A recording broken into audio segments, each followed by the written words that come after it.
Amis d'Estérel Caravaning, bonjour.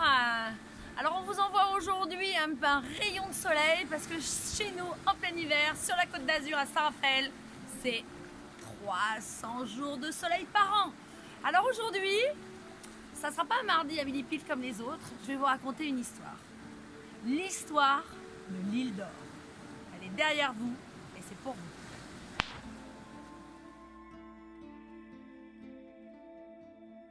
En 1897, l'île d'Or, propriété de l'État, ainsi que d'autres terrains du littoral, sont mis en vente.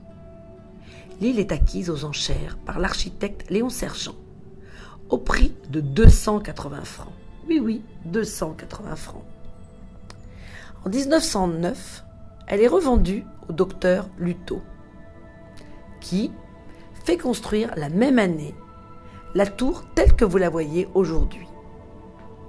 C'est une tour sarrasine à base carrée, surmontée d'un chemin de ronde crénelé. Sa réalisation commence au mois de mai 1909 et se termine au mois de septembre 1910. Cela semble court, non? Mais il ne faut pas oublier qu'au début du XXe siècle, la semaine de 35 heures n'existe pas.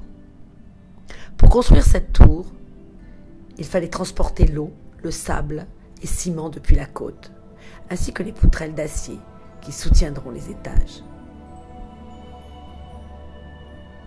L'entreprise chargée de la construction n'est pas choisie au hasard. Elle appartient à Augustin Combat, qui travaillait régulièrement pour Léon Sergent. En outre, les réalisations de cet entrepreneur sont très connues à Saint-Raphaël. Il a construit le grand hôtel de Boulouriste, d'après les plans de Sergent.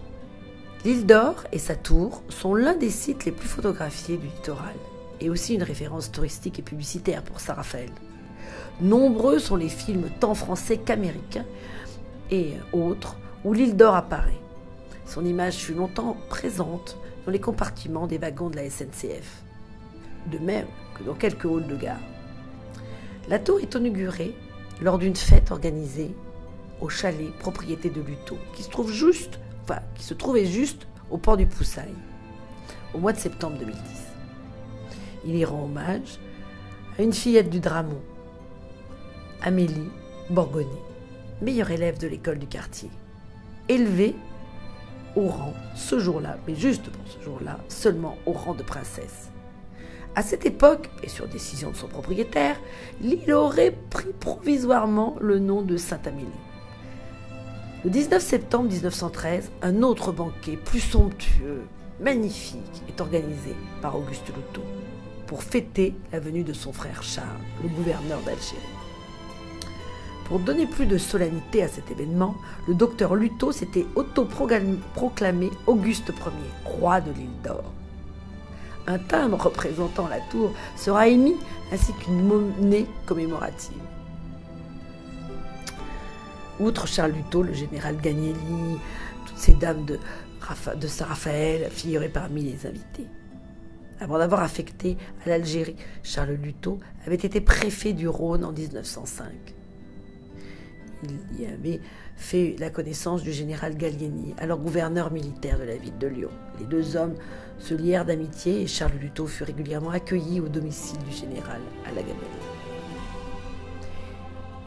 Les invités, ce jour-là, avaient reçu un carton où était rédigé en son centre « Royaume de l'île d'Or ». Le menu fut royal. La fête fait l'objet d'un compte-rendu dithyrambique dans le Petit Niçois du 27 septembre 1913.